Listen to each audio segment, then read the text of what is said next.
What is going on, everybody? It is the Naughty Investor here, coming at you with another video. So the World Trade Organization has a new report out saying that Ripple, IOTA, Bitcoin, and Ethereum are groundbreaking technologies.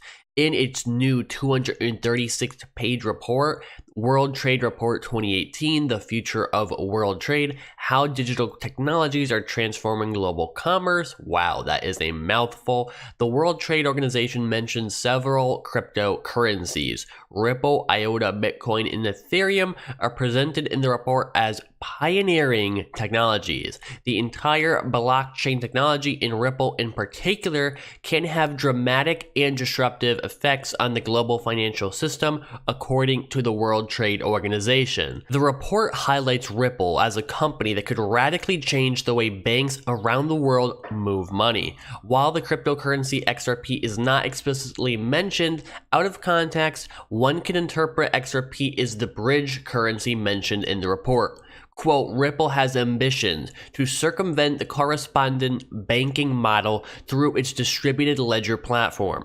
It gives banks the ability to convert funds directly into different currencies in a matter of seconds and at little to no cost without relying on correspondent banks. The company has licenses with more than 100 banks and financial institutions, but it seems that only a limited number of large operations have taken place to date. Banks are still testing the system. The report also points out that in addition to the blockchain, there are other ledger technologies that have been launched that are promising.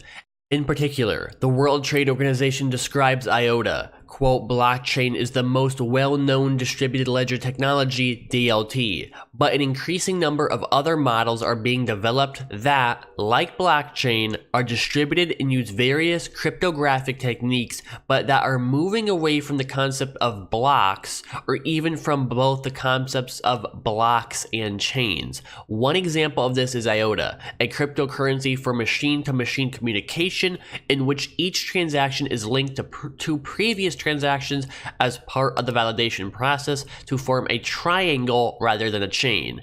Today, the term blockchain is commonly used to refer more generally to distributed ledger technology and to the phenomenon surrounding it. This I completely agree with. In technical terms, not every cryptocurrency out there today is using a blockchain.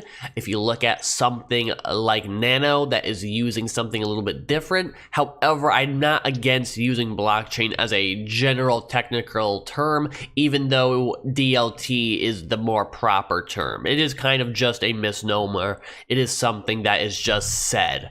The report also covers Bitcoin and Ethereum and states that both cryptocurrencies are pioneers in their field.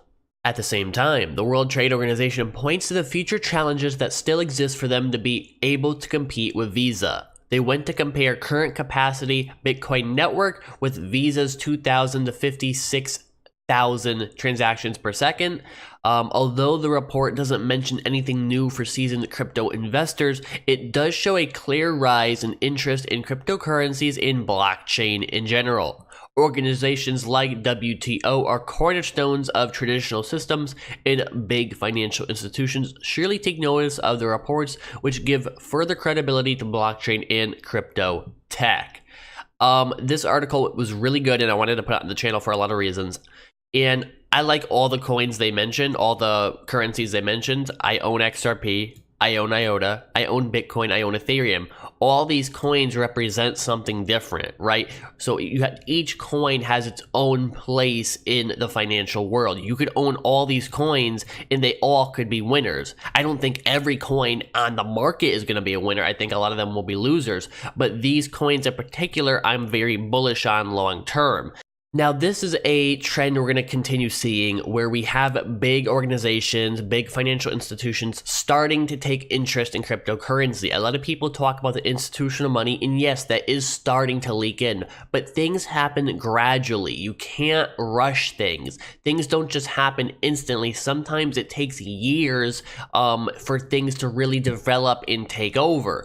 If you look at anything, any company, any technology, usually it doesn't just come out and everyone has it. Look at computers. When computers first came out, not everyone owned it, only libraries and university. When you look at cell phones, when they first came out, not everyone had it, only certain individuals. Things take time, technology takes time, and I really am bullish on the future of cryptocurrency despite this bear market we've been in. So just to conclude, this article doesn't surprise me. World Trade Organization is a huge organization, and I am happy they are excited about blockchain technology. Next up, Bitfinex exchange CEO denies rumors of insolvency, which insolvency means that they don't have any actual balance sheet, if you will. Responding to long-standing rumors of financial struggles and outright accusations of insolvency, major cryptocurrency exchange Bitfinex has provided a glimpse into its cryptocurrency balance sheet. The exchange, which is registered in the British Virgin Islands but headquartered in Hong Kong, sought to dispel these rumors in a blog post published on Sunday, which included links to 3 cold wallets, one for Bitcoin, Ethereum, and EOS. Holding funds collectively worth around $1.6 billion at the time of writing, company represents a small fraction of its cryptocurrency holdings, not to mention its fiat deposits.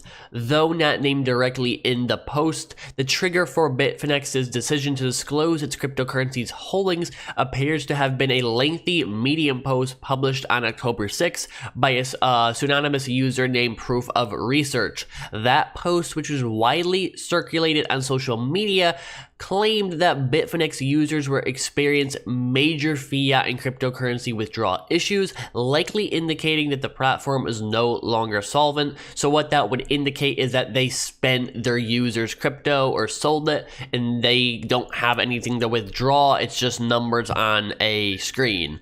Answering those criticisms, Bitfinex said, quote, "Bitfinex is not insolvent, and a constant stream of Medium articles claiming otherwise is not going to change this. As one of the only few exchanges operating since 2013 with a small team and low operating costs, we do not entirely understand the arguments that purport to show us to be insolvent without providing further explanation."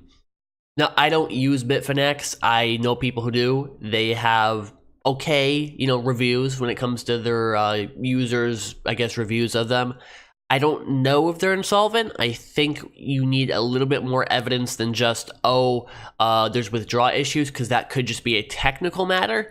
However, you do have to be careful with exchanges, because it wouldn't surprise me if they were, because we've seen exchanges do this before. So just to clarify my view, I don't think they are insolvent, but I do think there is some cause for concern with all exchanges. You should never completely trust a centralized authority, especially not in this market. So moving on, next, Binance is going to be changing their listing policy. Binance is going to use all of their listing fees, which is what companies will pay to list their currencies, and donate 100% of them to charity. This is really cool news. I love seeing big companies giving back, and I think the kind of missed point of this article is that the cryptocurrency industry that is surrounding the prices of individual cryptocurrencies is still growing rapidly, because Binance, if they were really struggling as a company, they would not be donating anything. They'd be keeping 100% of what they make because they're worried about cryptocurrency and prices in the market, in the bear market. But they're not. They're donating 100% of these profits to charity, and that just, I think, highlights the fact that, hey, even though prices are down, the industry around it, the jobs market, the exchanges, the ICO industry is still there and growing. So I think it's great that they're doing it. And the kind of missed piece of this is that it does show that they are a profitable, and we already knew they were profitable, but just how good of a financial state they're in if they're giving back, okay? Next up, we have the current market today. We had a decent upswing today with Bitcoin up 1%, Ethereum up 2%, XRP up 3%, EOS almost 4%, Litecoin 2%, Cardano almost 5%. Overall market cap is at $220 billion US dollars, so we're up a bit since my last market update. Bitcoin dominance at 52.1%.